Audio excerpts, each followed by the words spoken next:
6장 대홍수 심판과 노아의 구원. 하나님의 말씀은 어제 6장 8절과 7장 5절 말씀을 함께 합독하겠습니다. 그러나 노아는 여호와께 은혜를 입었더라. 노아가 여호와께서 자기에게 명하신 대로 다 준행하였더라. 아멘. 어제 하루 우리가 묵상해야 될 단어가 동행이라는 단어였습니다. 하루 종일 동행이라는 단어를 묵상하면서 주와 동행하고 하나님과 동행하고 예수와 동행하는 삶이 어떤 것인가에 대해서 깊이 생각해 볼 수 있는 기회를 가졌습니다. 노아는 여호와께 은혜를 입었던 사람이다. 노아가 여호와께서 자기에게 명하신 대로 하나도 빠뜨리지 않고 다 준행하였다. 그렇게 말씀하고 있습니다. 노아처럼 살았으면 참 좋겠다. 여러분들이 노아처럼 살았으면 참 좋겠습니다. 정말 노아가 이 땅에서 살았던 우리의 신앙의 모델이 노아가 아닐까라는 생각을 해보았습니다. 오늘은 노아라는 사람에 대해서 묵상을 해보고요. 그 다음에 하나님께서 노아에게 방주로 들어가라 그랬는데 방주의 진정한 의미가 무엇인지를 여러분과 함께 이 새벽 시간에 묵상하겠습니다. 창세기를 이해하기 위해서 모세오경을 잘 이해를 해야만 합니다. 창세기, 출애굽기, 레위기, 민수기, 신명기 이 5권의 책 가운데 창세기는 제일 먼저 처음의 책입니다. 창세기라는 말의 의미는 모든 것의 기원을 말해주는 책이다. 그래서 영어로 why, 창세기는 항상 읽을 때 왜라는 의문부호를 붙이면서 읽으면 이해가 됩니다. 왜 이 사건이 기록되어져 있을까? 왜 이 사건이 기록된 이유가 무엇일까?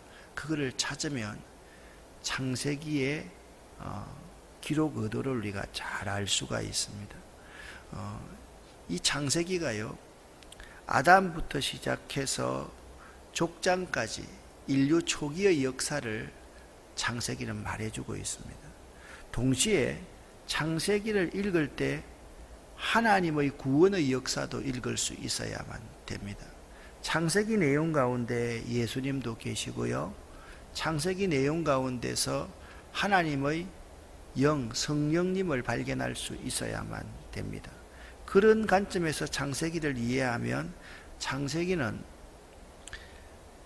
애굽으로 내려간 이스라엘, 그러니까 이스라엘이 애굽으로 내려갔다는 거예요. 애굽으로 내려가서 뭐가 시작되느냐? 하나님의 구원의 역사가 시작된다라는 점을 창세기는 우리에게 보여주고 있습니다. 창세기 1장부터 50장까지는 애굽으로 내려간 이스라엘에 대해서 말을 하고 있습니다.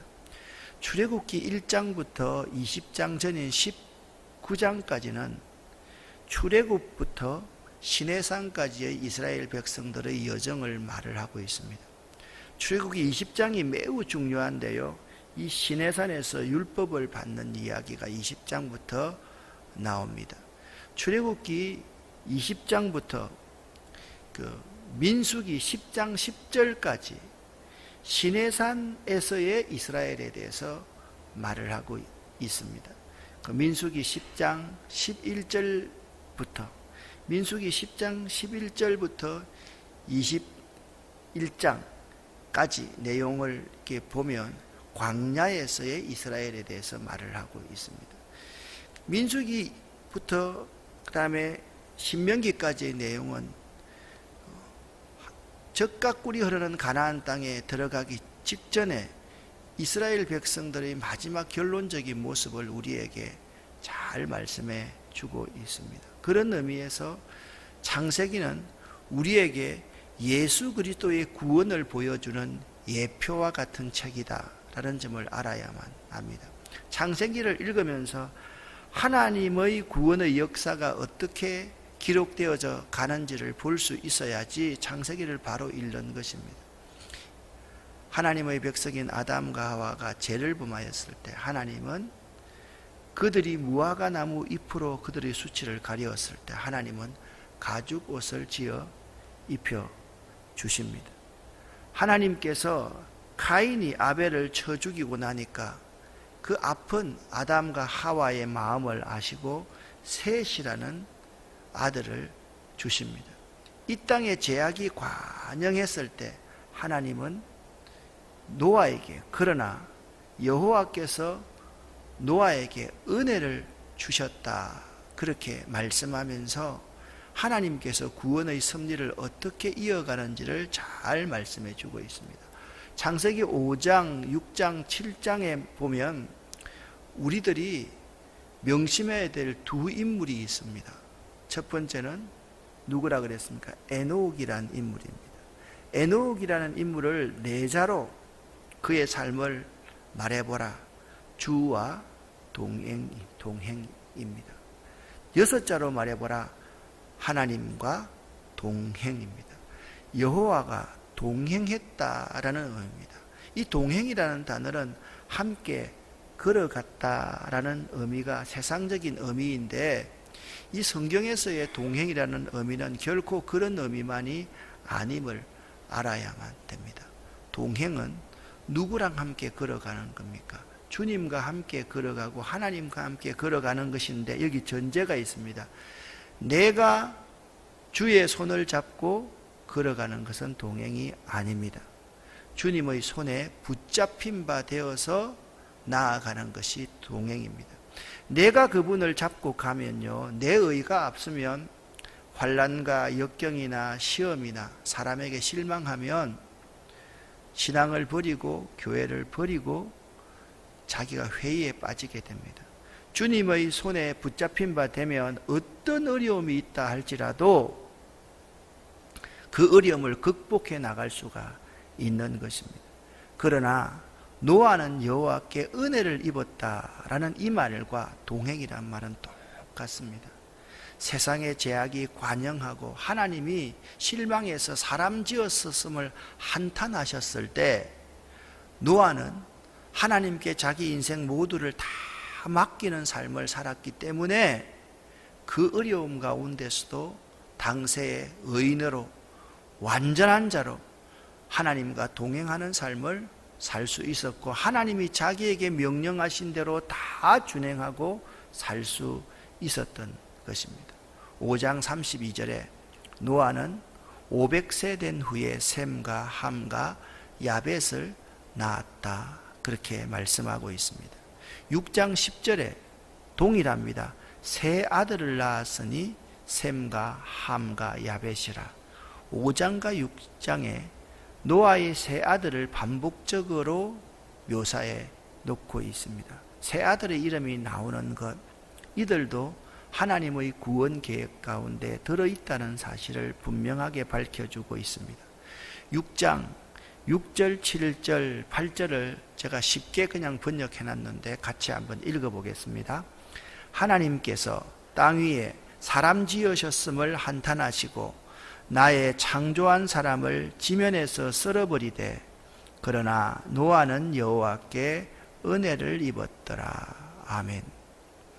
그리고 6장 9절에 이것이 노아의 족본이라. 제가 우리 가문에 족보를 담당하기 위해서 어릴 때부터 양육함을 받았던 사람입니다. 예수 안 믿는 집안에서 족보가 얼마나 중요합니까? 우리 온전 전가는 왕자에다가 덜 입자를 입혀놓은 것이 온전 전시입니다. 그렇기 때문에 우리 가문에 있는 사람은 고려의 왕족의 후손이라는 의식을 아주 많이 가지고 있습니다. 어릴 때부터 왕씨, 옥씨, 그리고 온전 전씨는 서로 결혼도 안 할 정도의 사람이었습니다. 그런데 안 믿는 가문에서 제가 그렇게 키움 받았는데 신학을 한다 그러니까 우리 아버님이 얼마나 억장이 무너지셨겠습니까? 우리 아버님이 지금 생각하면, 이제 어버이날을 지나면서 지금 생각하면 정말 절망했을 것 같다라는 생각 때문에 눈물이 참 많이 납니다.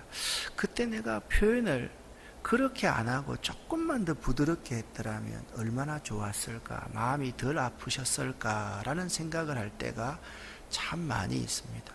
마치 그렇게 귀하게 키운 아들이 무당두목이 되는 것처럼 그렇게 절망하시던 아버지의 모습이 요즘은 생각이 참 많이 납니다. 족보라면 생각. 그런데 노아의 족보는 그런 족보가 아닙니다. 6장 9절 말씀을 보면 이것이 노아의 족보니라 라고 말하고 나서 노아는 의인이요 당대의 완전한 자라. 그는 하나님과 동행하였더니.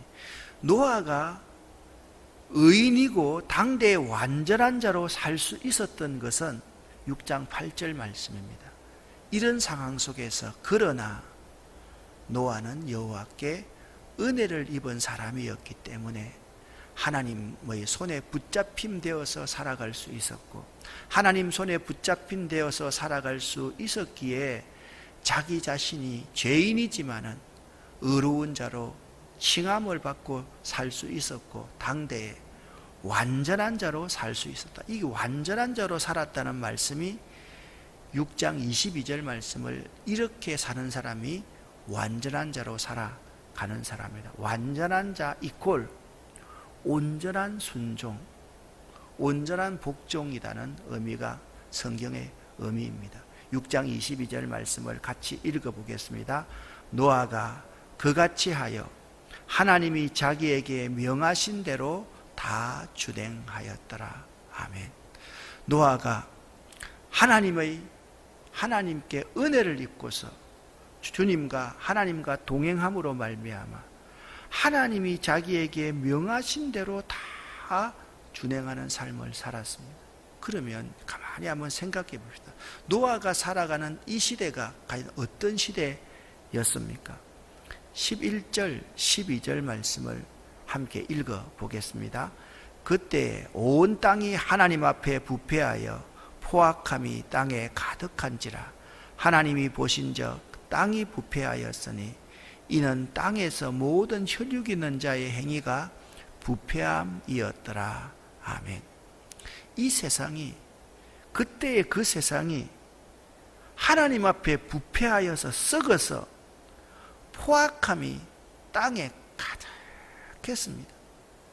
땅이 너무 부패하여서 하나님이 이 땅을 썰어버릴 작정을 했을 그때에 노아는 하나님이 시키시는 것 하나도 불순종하지 않고 다 준행했다. 이것이 노아가 당대의 완전한 자라라는 의미인 것입니다.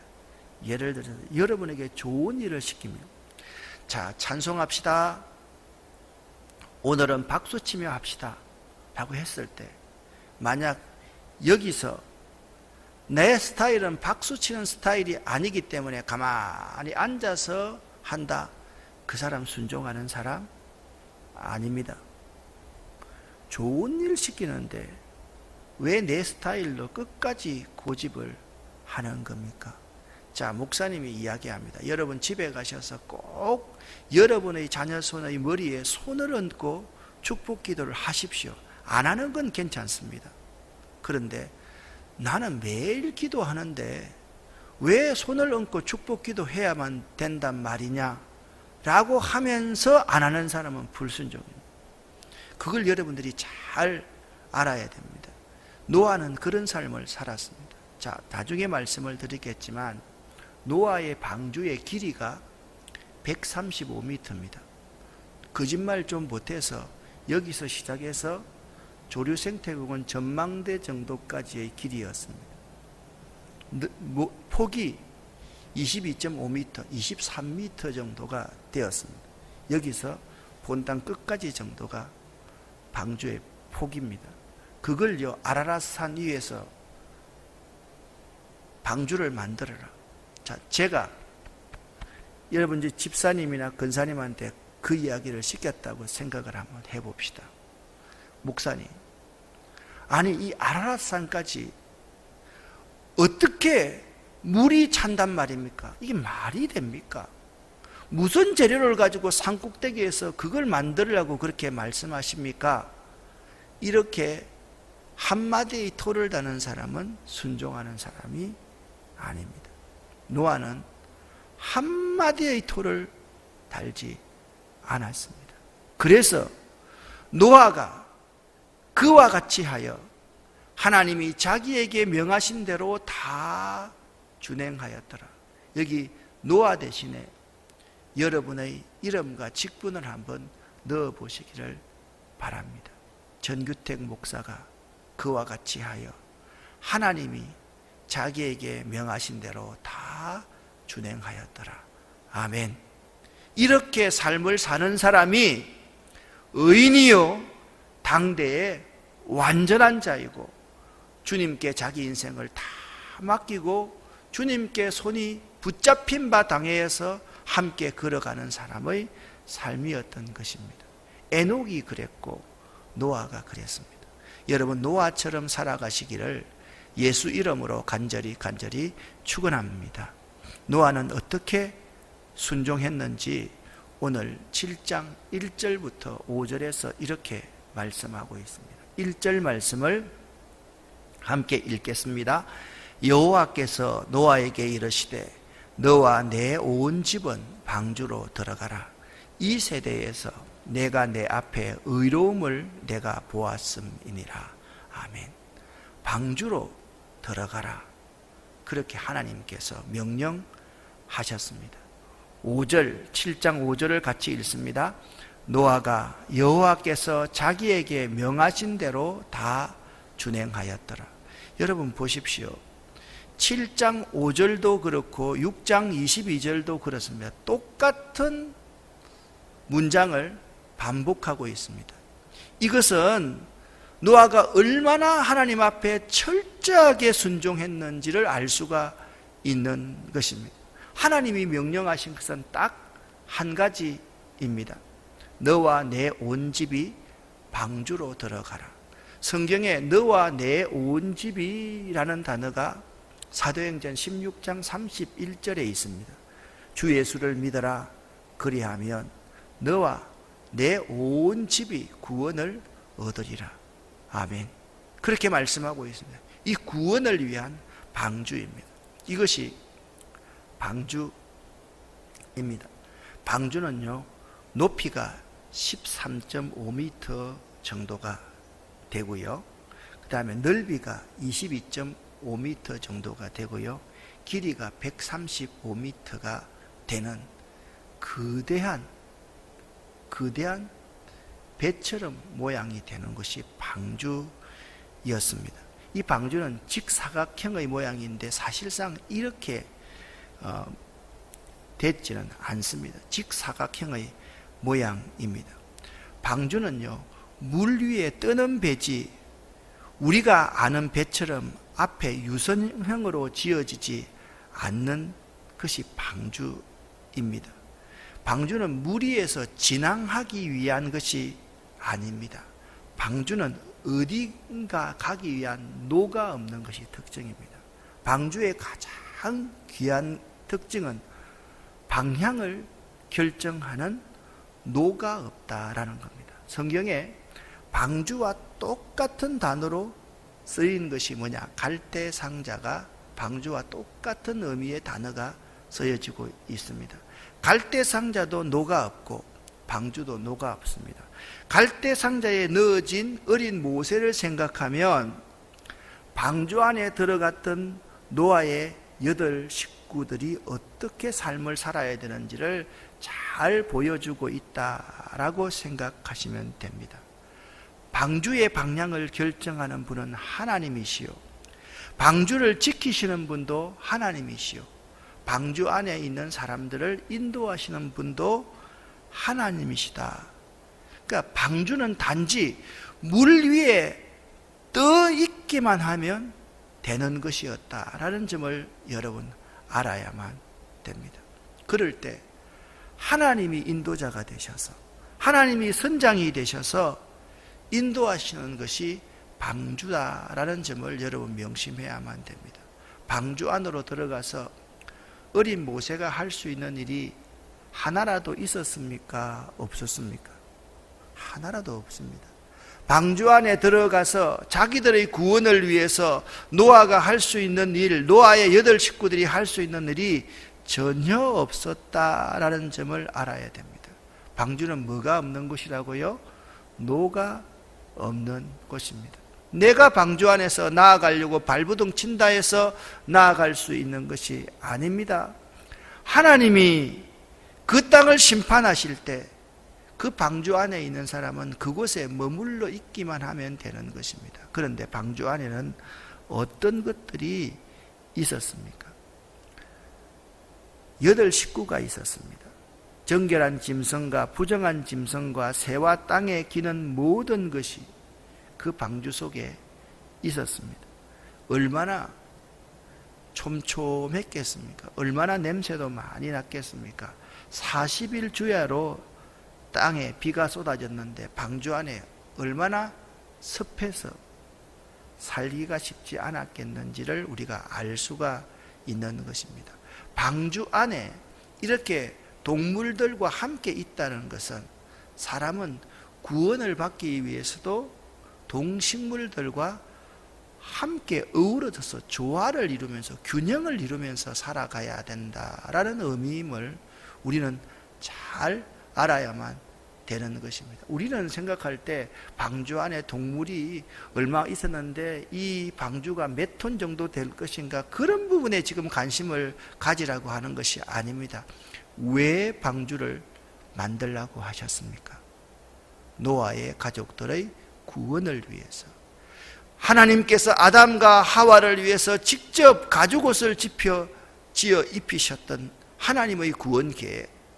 가인이 아벨을 쳐 죽이고 났을 때 하나님께서 아벨을 대신해서 그 마음 아픈 아담과 하와를 위로하시기 위해서 하나님의 구원을 위해서 셋을 그 가문에 허락하셨던가 마찬가지로 이 패역하고 완악하고 부패한 이 세상 가운데 하나님이 하나님의 사랑과 하나님의 은혜와 하나님의 구원하심을 보여주시기 위해서, 그러나 노아는 여호와께 은혜를 입었더라. 하나님이 은혜를 베푸셔서 노아에게 방주로 들어가라, 그렇게 말씀하셨던 것입니다. 우리가 구원받을 수 있는 것은 우리 의가 하나도 없습니다. 광야에서 이스라엘 백성들이 불순종하여서 뱀에 물려 죽었을 때 하나님은 의사 처방전을 받아오너라, 이 약재를 먹으면 낫는다, 그렇게 말씀하지 않았습니다. 장대 위에 놋뱀을 만들어 놓고 누구든지 바라보면 산다 그랬습니다. 그들이 할 수 있는 일이 아무것도 없었습니다. 요한복음 3장에서는 이 사실을 이렇게 말합니다. 광야에서 놋뱀이 들려진 것처럼 예수님도 들려져야 하다니, 누구든지 예수를 믿으면 조건 없이 구원을 받는다, 그렇게 말씀하고 계시기 때문에 그렇습니다. 사랑하는 성도 여러분, 하나님께서 여러분과 저에게 명령하시는 것은 단순한 것입니다. 어떤 명령입니까? 여호와께서 여러분 한 사람 한 사람에게 말씀하십니다. 너와 내 온 집이 방주로 들어가라 라고 말씀하시면 아멘 하고 토 하나 붙이지 않는 여러분 되시기를 예수 이름으로 간절히 부탁을 드립니다. 이 세대에서 내가 내 앞에 의로움을 내가 보았습니다, 그렇게 말씀하고 있습니다. 이 세상이 악합니다. 이 세상이 부패합니다. 이 세상이 선이라고는 찾아볼 수가 없습니다. 그렇기 때문에 여러분과 저가 필요하다는 사실을 꼭 이 순간에 명심해야만 됩니다. 내 하나가 이 세상을 변화시킬 수 있을까? 내 하나가 이 거대한 세상 가운데 말해보아야 된들, 정의롭게 살아야 한들 도대체 이 세상이 얼마나 변할까? 그런 생각을 갖는 그 자체가 불순종입니다. 하나님이 나를 들어 사용하시면 이 세상을 얼마든지 변화시킬 수 있습니다. 믿으십니까?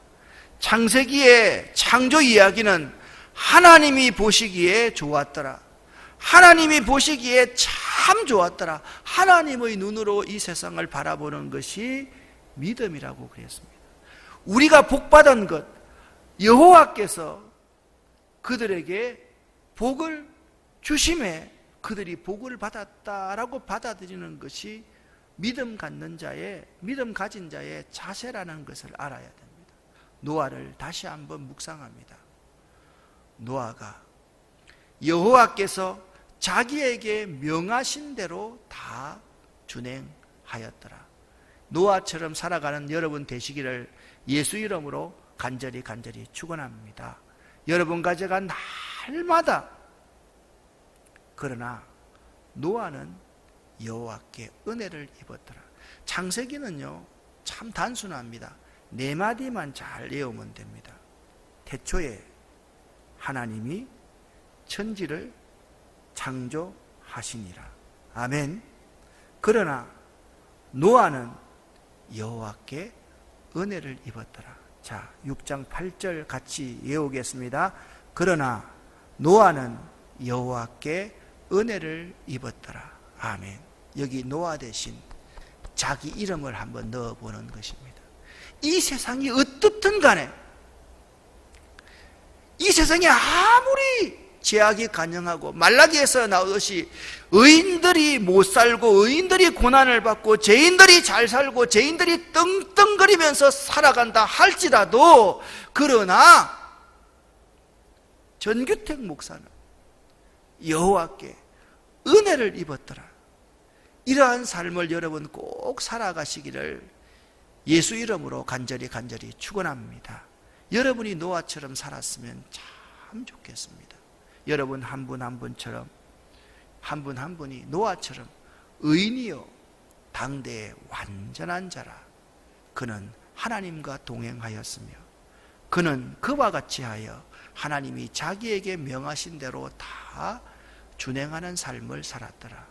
이 노아가 여러분과 저가 되시기를 예수 이름으로 간절히 축원합니다. 여러분과 저로 말미암아 여러분의 가정이 꼭 구원을 얻으시기를 예수 이름으로 간절히 축복합니다. 기도하겠습니다. 하나님 아버지, 에녹을 묵상합니다. 노아를 묵상합니다. 방주를 묵상합니다. 주와 동행했던 사람들, 하나님께 자기 인생을 온전히 맡기고 하나님이 가라 하는 대로 갔던 사람들, 방주로 들어가라 하나님의 명령에 순종했던 노아처럼 우리 인생의 이 방주에 노도 없고 어디로 가야 될지 알지 못하는 우리들에게 하나님 선장이 되어 주시옵소서, 인도자가 되어 주시옵소서. 예수 그리스도 이름으로 축복하옵고 간절히 기도 올립니다. 아멘.